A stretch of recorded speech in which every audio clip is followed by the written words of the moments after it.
So here we are getting ready to start.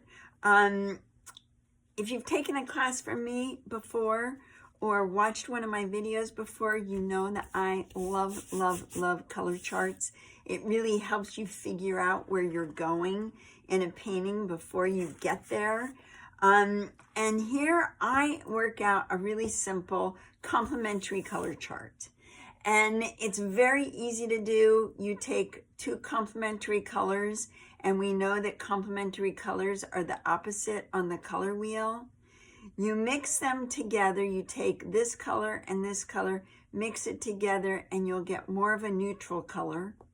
You take this color and this color to go here, this color and this color to go here, and then the rest is adding black to it or white to it.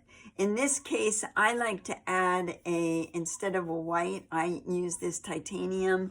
I think this is unbleached titanium because I just want to lighten it. I don't really want to make it too white and pastel-y.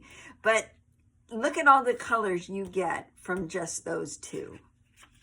And I have several palettes that color charts that I do that with. Complementary colors, mix them together. Look at that beautiful neutral, but the colors that you get from it. So in this series, this is a color palette I use a lot, just because I love it.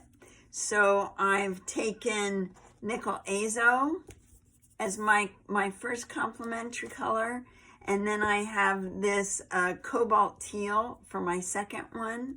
When I mix those, I get a green, and then it goes into lighter colors once I've mixed this row, and then it goes into the darker colors just by adding black and by adding the cream. So I can get all of these colors plus more if I want to play with it more just from these two colors.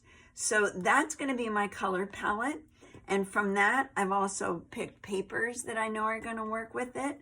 And I think that's a great start to any painting, is to figure out your basics, where you're going. You can always add something in that's wild and crazy as a little kick, but at least you have the foundation ready to go. So I highly recommend doing color charts. If you want to see a little bit more detailed how to do them, I know in my YouTube channel I do have a video on doing color charts, complementary colors. I also have one on harmonizing your colors, and that's a really fun process too. So take a look at those. And